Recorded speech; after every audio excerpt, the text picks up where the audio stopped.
I met a gypsy. And get fifth and get lapped.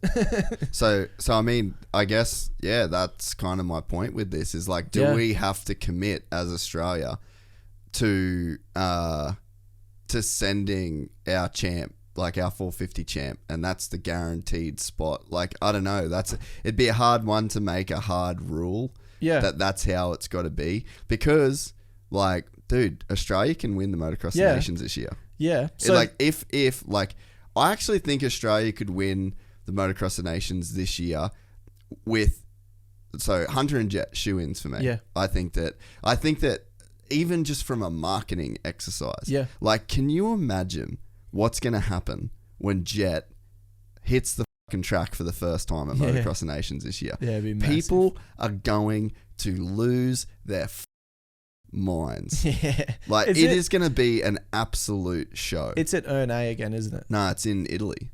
Oh, because Ernée, I just wasn't sure with the COVID stuff, because last year was Ernée, wasn't it? I can't even remember. It's in Italy, though, for sure, this year. Oh, that would be pretty big. Yeah, like, imagine. So, like, you have to send those two. Yeah. You know, HRC bikes in Europe. Like, I think they'll probably be on the 2022 Honda 250. Yeah. Huge. Like, so for Australia, I mean, man, we are going to be front and center at this year's Motocross of Nations. So, yeah, but, like, Jed Beaton as well, like... Oh, yeah. Dude, yeah. Like, it's... See, for him, this has to happen, like, because he's looking to ride 450. In Europe, yeah. You know? He needs to this ride... This is going to be a chance He needs to ride the Nations on the 450 and show what he can do on the 450.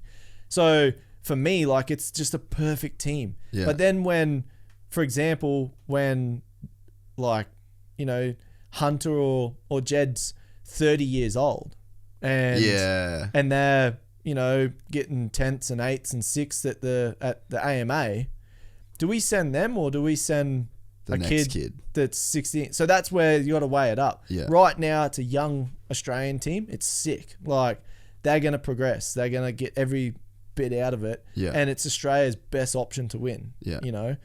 But rewind last year, you send me over. What for? Like, you know, I'm not, like, the team isn't in a position to win. Like, you know, like... Yeah, so that's when you should be bringing up the talent, yeah. That's where it was a hard decision, because I was just like... Because of course you want to race Motocross of Nations I'm turning again. down the Motocross of Nations. Like, it's massive, but I was just like, man...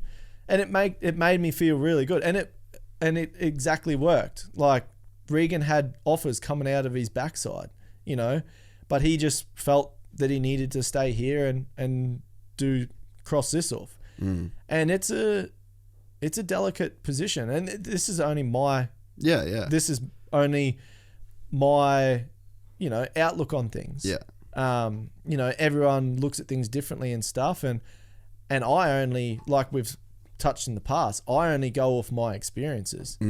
And it was, like I say, hey, I love racing Regan. Like, it's no problem at all. Like, it makes no difference to me if I get second or third or first, if he's there or if he wasn't there, you know, makes no difference at all, really.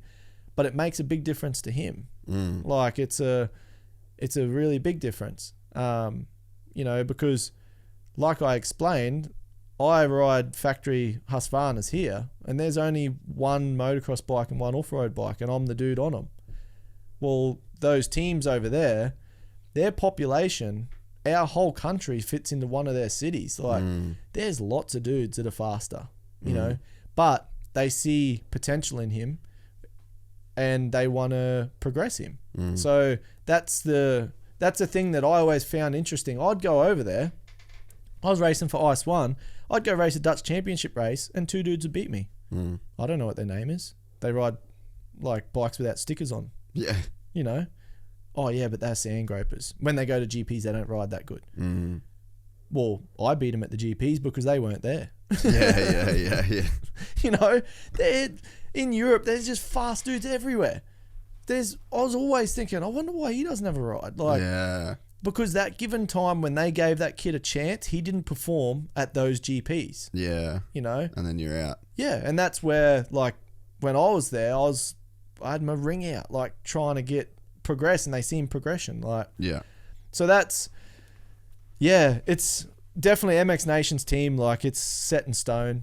But I just like, you know, for example, like the next, like for me, it was like me or Gibbsy or like send Metcalf, like give Regan a go.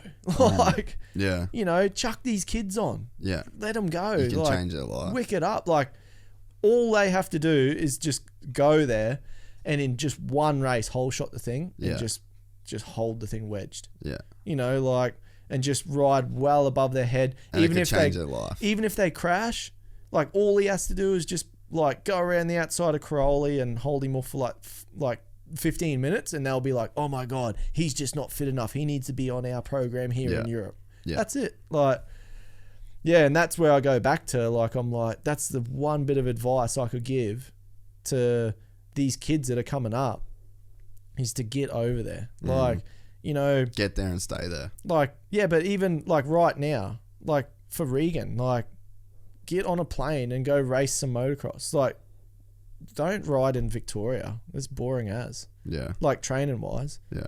Like, jump on a plane. Yeah. Like, for me, like I look back on it and you're like, oh man, it costs like a couple grand in flights and whatever. Man, you don't think of that. Like, Yeah. I did a privateer thing for 3 rounds, paid the whole thing myself. I didn't notice it. Like, hired a motorhome, everything. Yeah. made it happen. Just make it happen, man. And that's the thing, when you're young, I talk about like the young. You kind of can when you're young. Yeah, but the young kids, like, they're at that age, they got the opportunity, but they just need that. Like I said, like, The push. If Townley, like, he's world champ, if he phoned me up, just, hey Todd, I heard that you come back to Australia, bad move. Oh, really? But I had this and this sign on, and man, don't worry about the money. Like, just like, that's all it takes. Yeah. If you enjoyed this content, please like and subscribe. And to listen to the full 3-hour podcast, search Gypsy Tales in your favorite podcast platform or click the link in the description below. Gypsy Gang.